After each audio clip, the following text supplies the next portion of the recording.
Okay, right, so theoretically we're back on and I can see myself, so I'm assuming it is.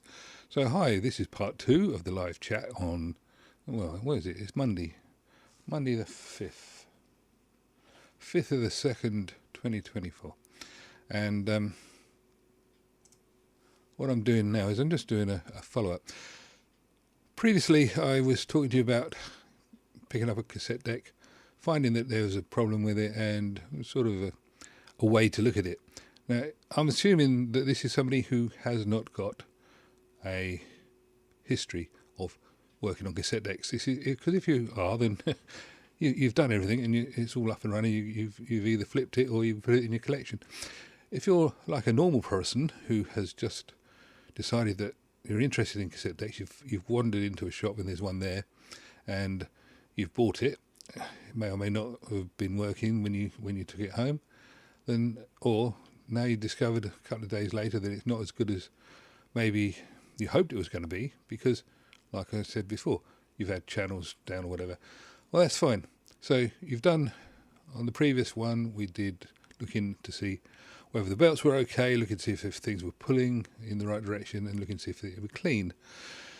Now, having decided that you've got one that the belts are needing changing, and as I explained to you, if they're rubbery, some of the neoprene will decide that it's just going to dissolve. And the problem with that is that it's just gone. It turns into a goo. It resembles sort of tar or setting rubber glue. It's horrible stuff. And at the end of using this thing, you're going to find that it's not particularly good. So you might have to change them. If you're lucky, you've got belts that have just gone slack. That's fine, because slack belts you can just undo and you can see where they came from. Problems with changing belts. This is where I was going to go with this. It's belts are invariably threaded through the general metalwork of the cassette deck. Now, if you've got one of the new tension type mechanisms, when I say new, that means anything up to 30 years old, they were often just one belt, and that belt was threaded round the motor and round the capstan, and that was it. Everything else was driven off either gears or idler tyres, which are sort of rubber tyres, neoprene tyres. Changing those belts, very easy. If you've got yourself a boombox or something like that, very often it's just 4 or 5, 6 maybe screws to just remove a plate, and you can replace the belt. One of the most common problems with belts on cassette decks is the take-up drive, and that's sort of on some of the higher end decks. You'll have a belt that runs to the take-up pulleys and things. The other thing that you have a lot of problems with is, believe it or not, a very important belt is the counter belt. On most cassette decks there is a tape counter. Now on some cassette decks that's literally looks like the numbers in an old Speedo. On other ones it's actually numbers on a proper illuminated display. If we were looking at the thing that's behind me on that side, W1200, around about there, you can see there is a tape counter on there. Those are driven by a belt normally to a pulse generator, and they are part of the auto stop mechanism. So they serve two purposes. They allow the machine to tell you how far the tape has run, and they also tell the machine that the tape is running. So if you've got a decent deck, something more like this one, some people call decent, if you've got a decent deck with an electronic or a mechanical counter, there's a good chance that that's doing more than one job. And if that belt is slack, or if the counter stops running for any other reason, you will end up with the problem that it will just stop. Now, most common problem is the belt is a bit slack, and if it gets a little bit, maybe the weather changes, believe it or not, these things are very often dependent upon things like humidity. Maybe the weather will change, and all of a sudden you'll start having the machine will just stop, just for no apparent reason.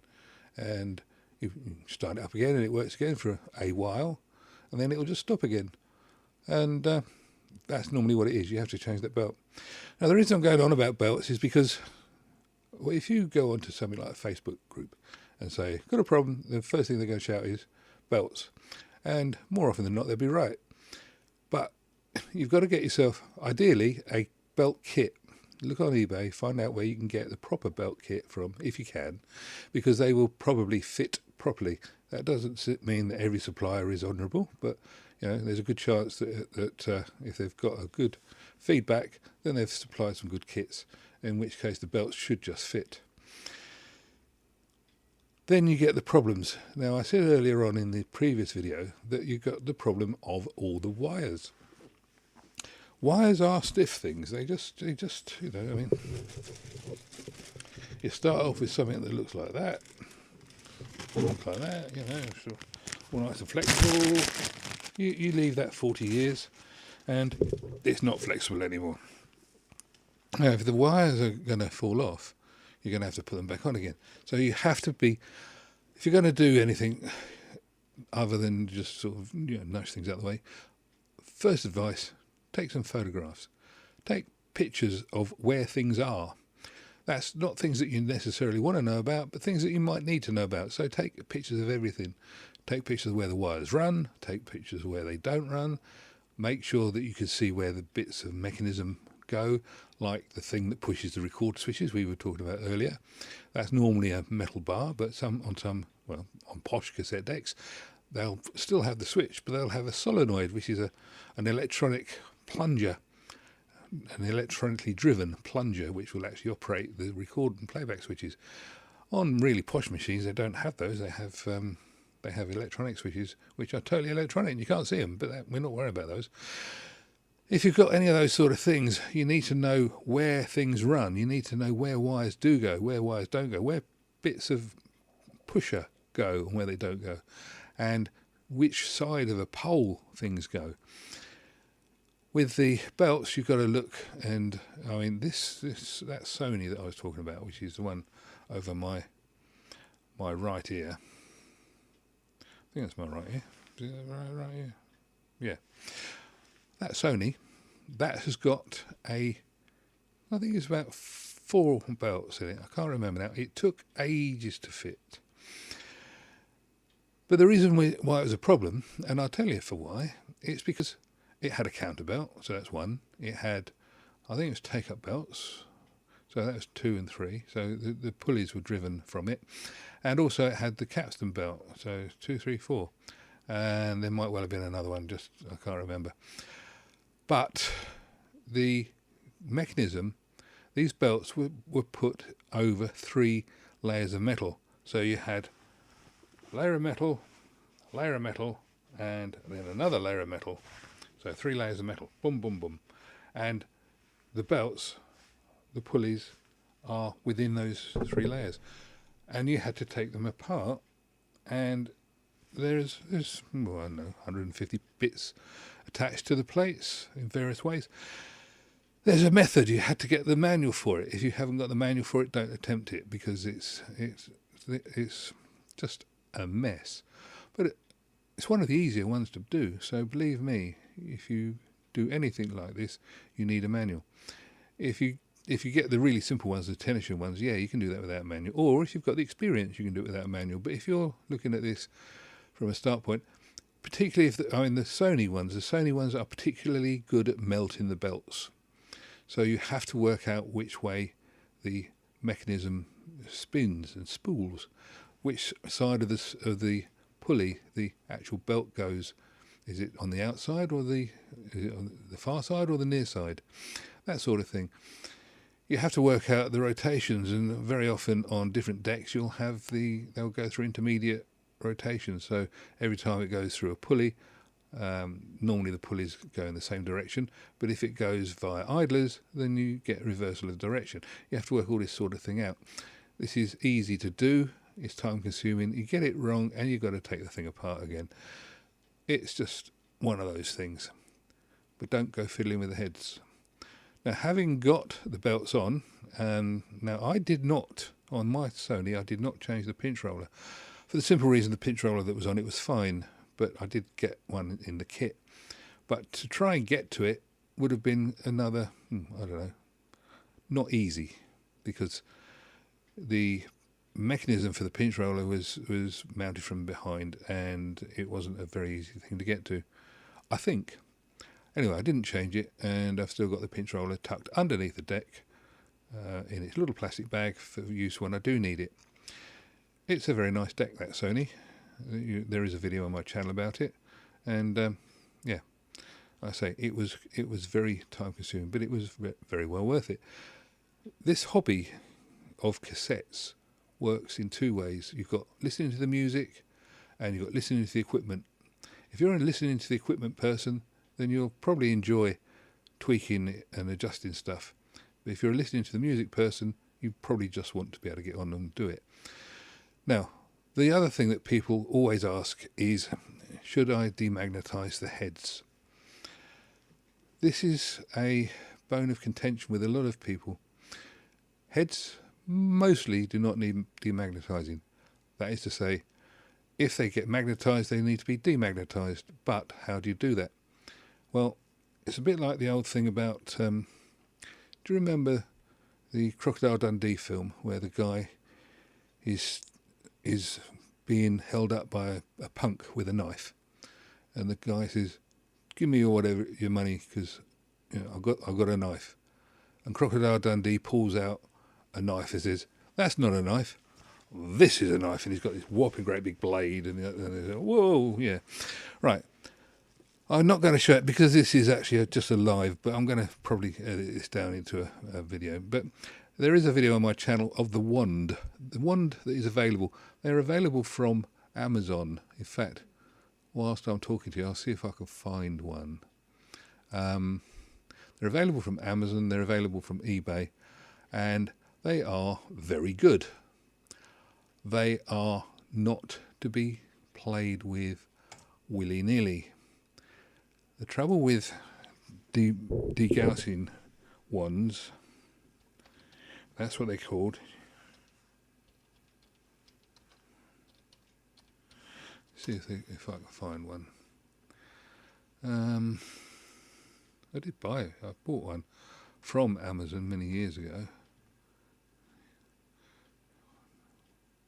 Didn't find that.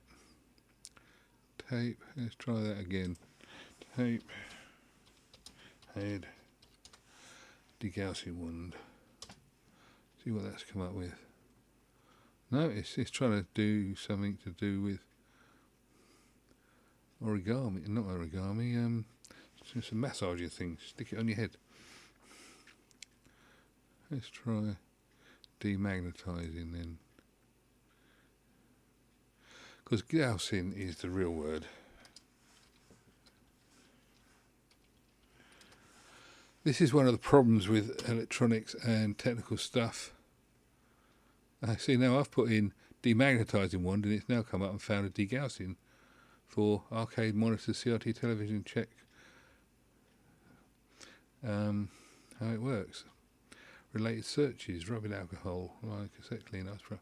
Yeah, that's interesting. Let's see if I click on there, what it comes up with. Funnily enough, they haven't got the one that I had originally. I'll just show you what has come up. I do that. Boom, cut. This is what has come up. This is, you see, I told you, I typed in up the top there, tape head demagnetizing wand, and it's come up with degausser, which is what I put in the first place. But this is for TVs. This is for making your normal TV, get rid of the colour patterns that you have on them. But it hasn't got a tape head degausser on there. However, if I go onto eBay, I'm pretty sure I can find one on there. Let's have a look.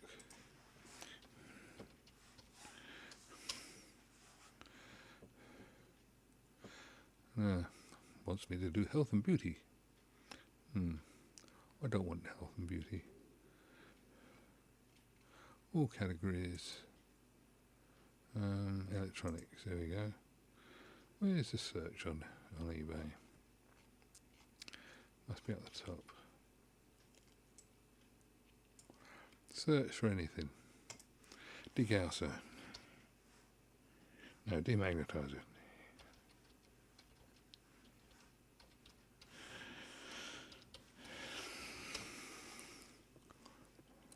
And it's come up with the same one as on there, as on Amazon. But anyway, looking down here, see if we can find anything similar to what I'm actually looking for. They are available, they're just not available here. It would appear. Let's try and go back up again. This is obviously UK, because that's where I am.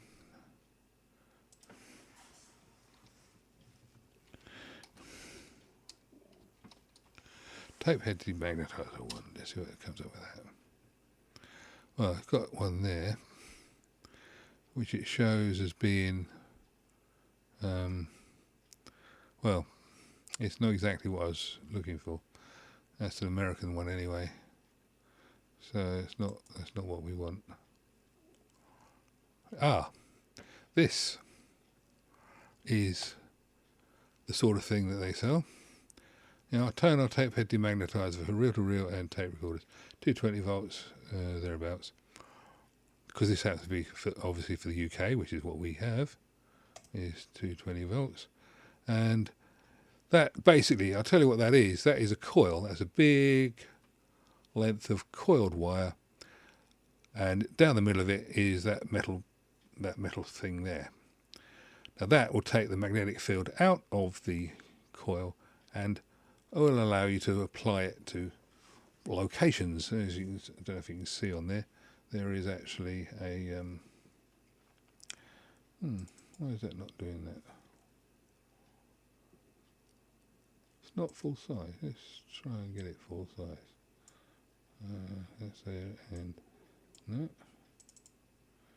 Let's see if that one will come up. No, can't get it full size. I'll just pull it down. There you go. Yeah. If you went for it today, there is a special offer on it. It's only 19 quid. Anyway, that's that. What I will say is that these are dangerous. Not dangerous as in they're going to set fire to you, but dangerous as in they're not going to do what you want them to do. They are, there we go. They are going to give you problems if you don't know how to use them. And most people don't know how to use them. And that is the problem, is the fact that people don't know how to use them. So it's gone really strange there. Don't know what that's doing. Anyway, back to me. Let's turn me back on. Boom. There we go. Right, that's me again. Okay, so you've seen the wand. That's what everybody's all trying to buy and they're trying to use, and they're very, very powerful if you get a good one. And what that will do is that will totally and utterly screw your heads if you don't use it right. If you use it correctly, and there's a very good description by a chap on the Facebook page, Cassette Decks Bracket Vintage, and there is somebody who's asked a question, should I demagnetize the heads on my machine? It works fine. Should I demagnetize them? The answer is no, because if they're working fine, leave them alone. The only advantage of demagnetizing heads is if they're magnetized, if you demagnetize them, they will actually work better. But if they're not magnetized and you try and demagnetize them, at best you're going to have no effect at all because there's nothing wrong with them. And at worst you're going to magnetize them because these things there is a degree of practice required to actually make them work properly. You can't just pick one up and make it work. It doesn't work that way. It is not practical. It is a skill. Now, you can practice on other bits of metal, and if you've really got a problem with your cassette deck, you can then use it.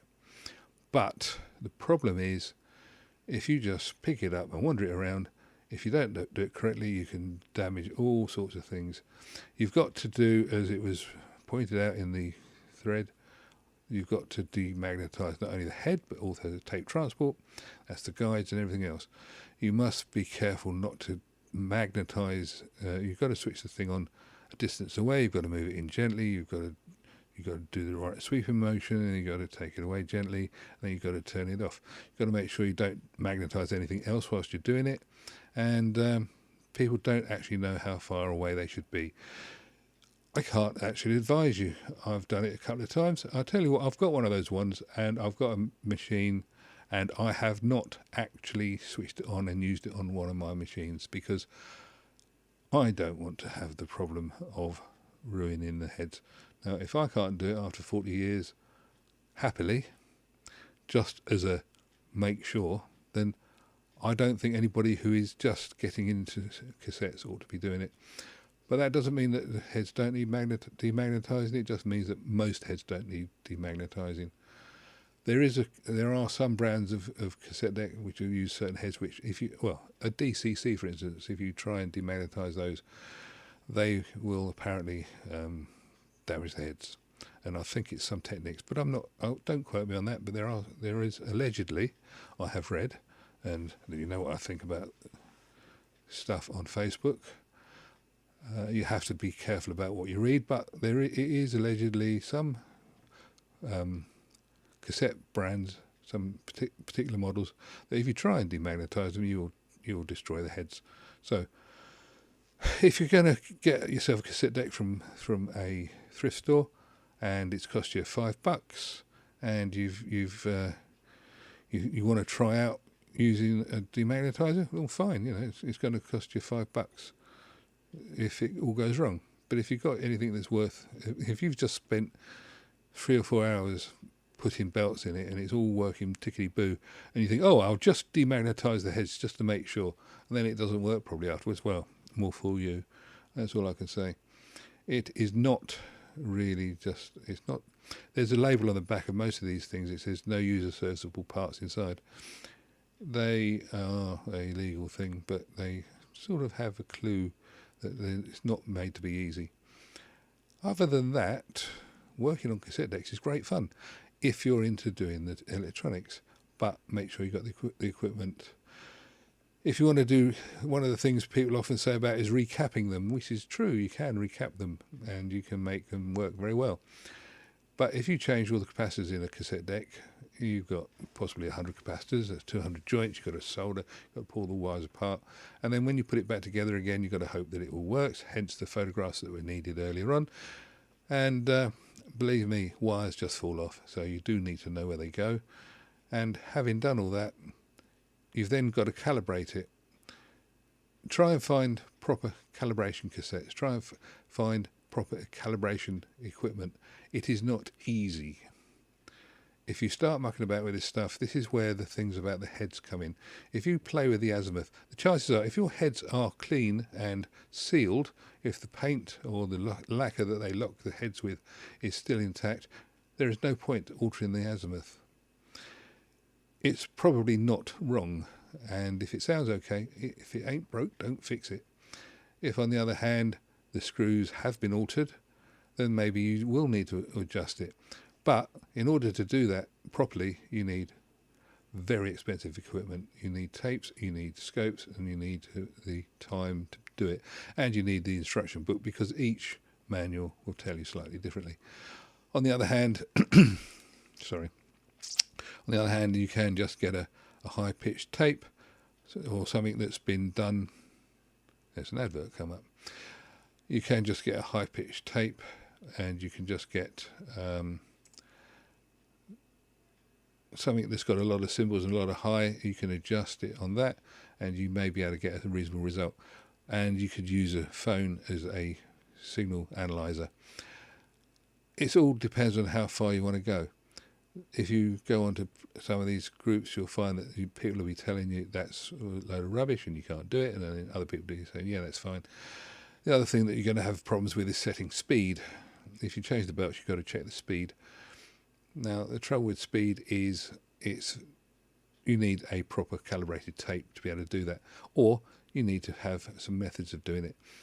there are various videos on the internet, including my channel, which will give you a way of doing it, which may or may not work. And there are some ways I've got on my channel which really don't. I've done them to see, because people have said, "Oh, do it this way," and I've done them to see if it's any good. And some of them, people have got no idea.